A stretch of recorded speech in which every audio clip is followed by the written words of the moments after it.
Hey guys, it's Áron Szilágyi. Today I'm going to be asking Szilágyi Áron to give his opinion on a couple of fencing related topics. So enjoy. All right. So how do you feel about the timing change, and which one do you like fencing in more? Well, I started when it was 2050 milliseconds. Oh, the really long one. Yeah, the really long one.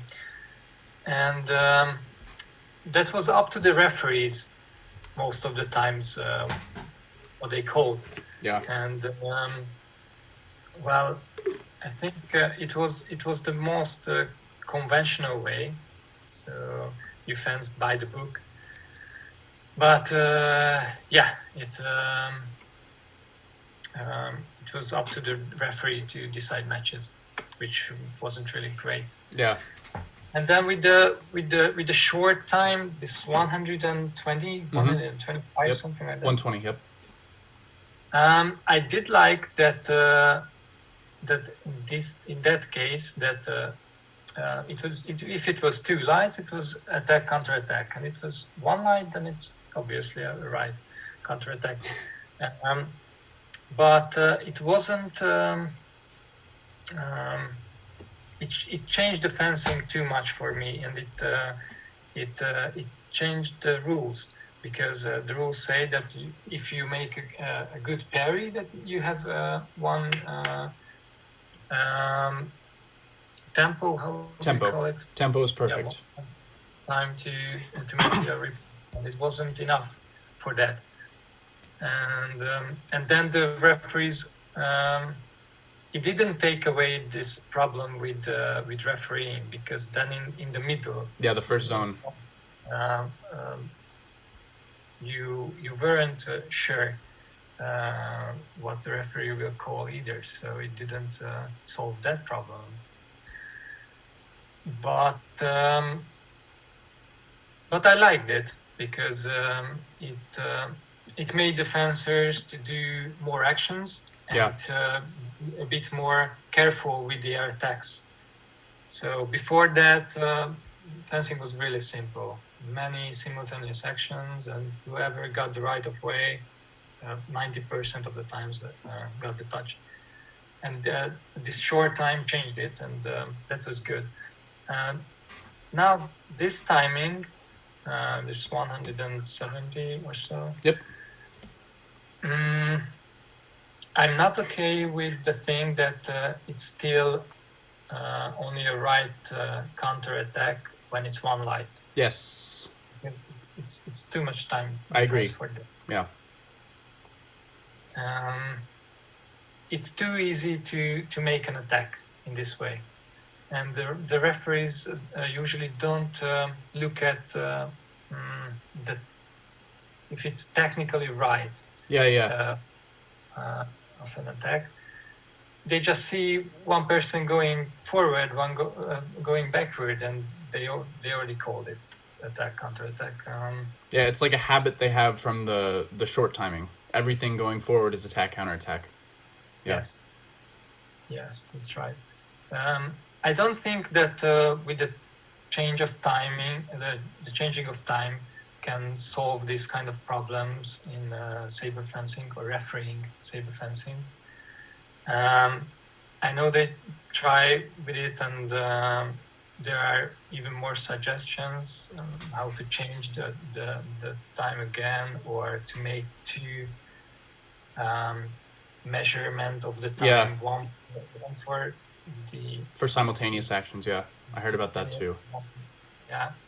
I don't think this kind of changes would solve the problem of the refereeing, but I don't know what would solve it. I've been thinking about that for a long time as well, and I don't really have an answer. Until you have like a computer program that can referee everything consistently, I'm not sure that anything can solve that problem.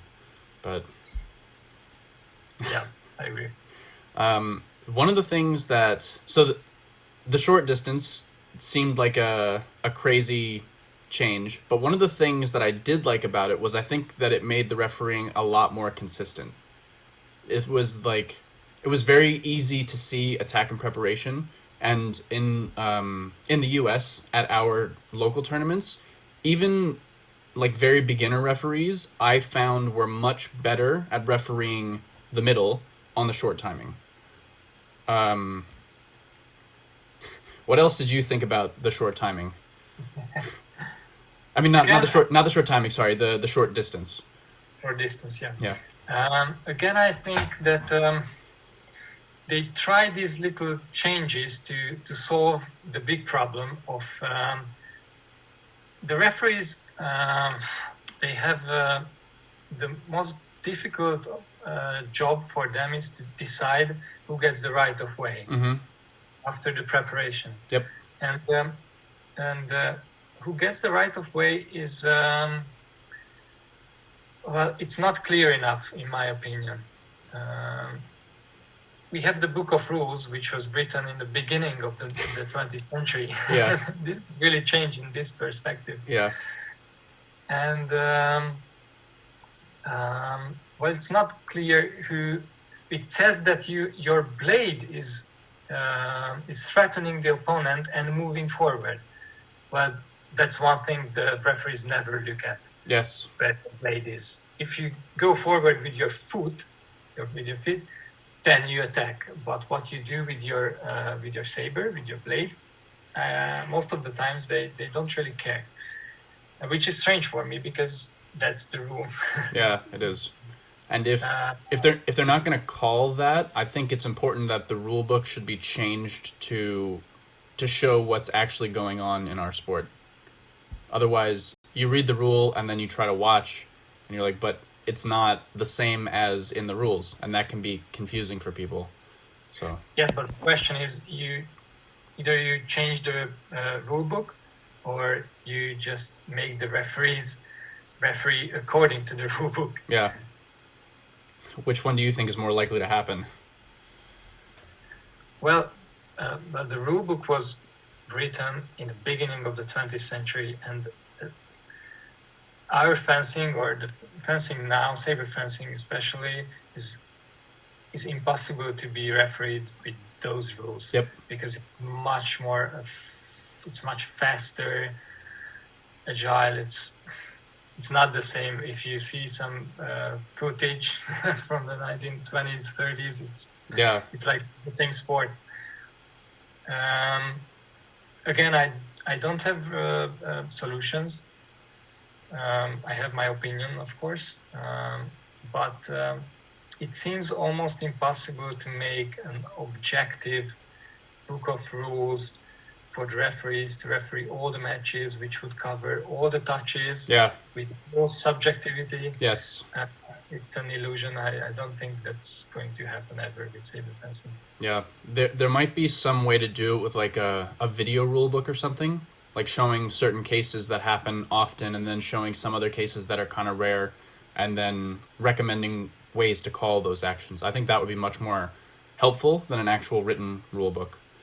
But I've seen referees doing that now. Yeah. That they share on social media some interesting touches and ask for the opinions of the fencers, which is very good because communication between referees and fencers are always good. So I can only support that.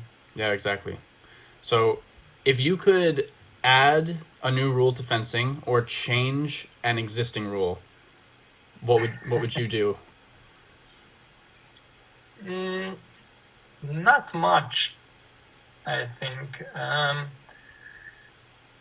These kind of suggestions I hear that we should bring back the flash or the 2-meter rule. If you know what that is, that if somebody goes out of piece, they just stand back to the 2 meters. Yeah, I don't like that one, but which was the way in the 1990s. Yeah, 80s and 90s. I don't know. I'm not against it, but I'm not a real fan of this kind of changes. Yeah, those kind of things I think are not good for spectators because it can be confusing. Like right now, it's easy to understand if you go off the back you lose the touch. But it might be more complicated. Like Yeah. if you go off the back, then you reset here, but only if it happens once. That's less easy for people who are watching for the first time to understand. And I think we all want fencing to be a more watched mainstream sport. So that kind of rule I think is not good for that goal. Yeah, and the goal would be here to make the defending Stronger. bit stronger. Yeah. But I don't think it's a good tool to do that. I think we should do something, which change the rule or the refereeing in To the punish way the that attack a little more? attacking would be a little bit harder. Yeah. Technically. But I don't know the way. Yeah. No, it's very difficult. Are there any juniors or cadets that you have seen recently that you think could be really good in a few years? So it's very hard to say. I haven't seen a lot of competitions and matches from juniors or cadets. I happen to be at the same club with youth Olympic champion Christian Rob. Yeah. I think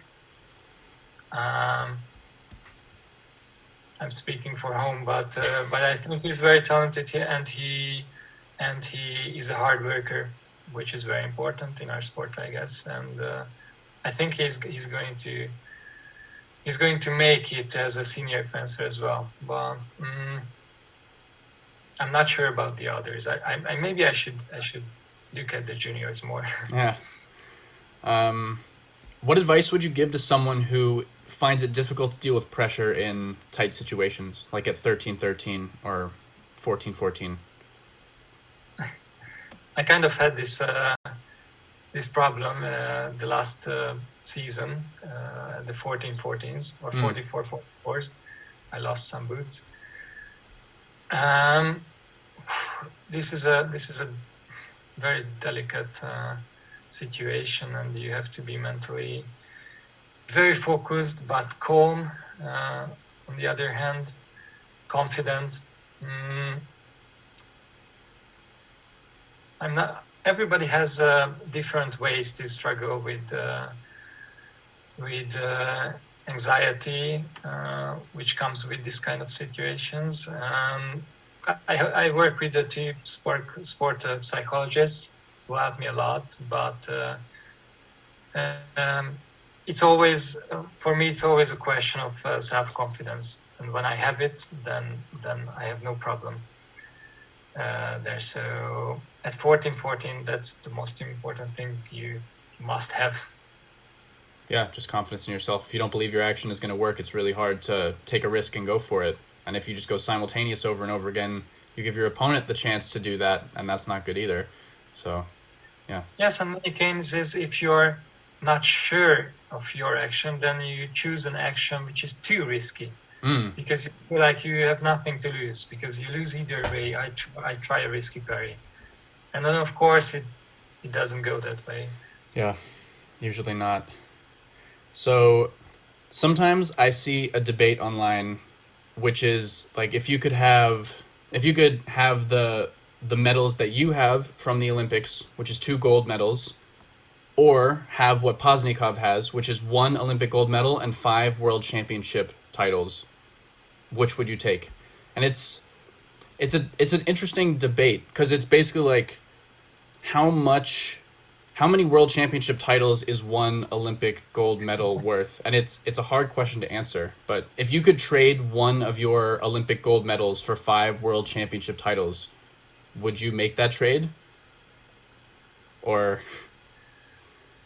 I don't think so. It's hard, yeah. I don't think. It wasn't the 5 World Championship titles which made Pozniakov one of the greatest saber fencers. It was his fencing and all the results. It was like for 2 years nobody could have beaten him.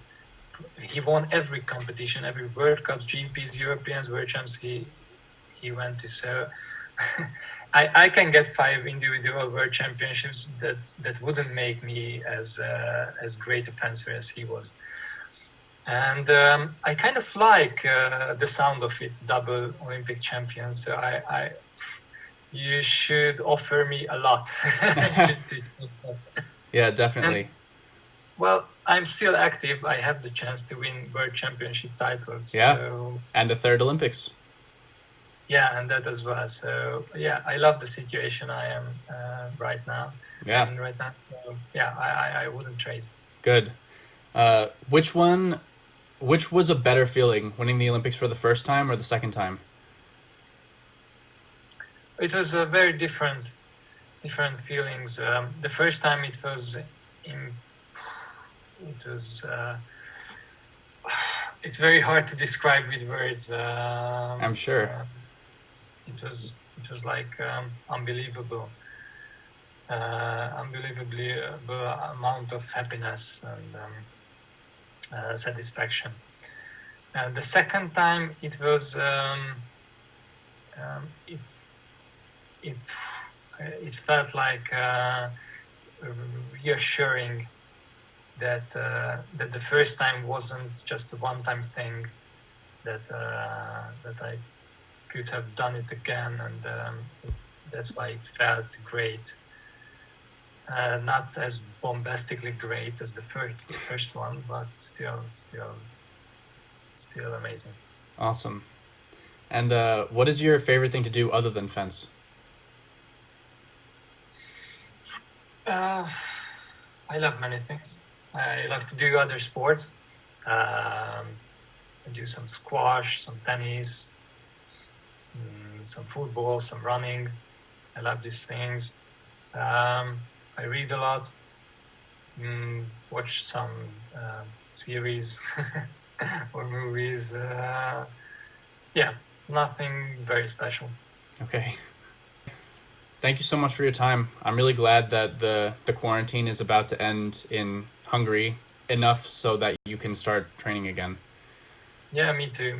And I wish the same for you guys. I hope it will go away quickly and we can return to our regular, normal lives. Yeah, we all hope that. I can't wait to go to another fencing tournament again. So yeah, until that, do this kind of videos more. Thank you. And maybe I'll have you back on at some point again. So I would be glad to.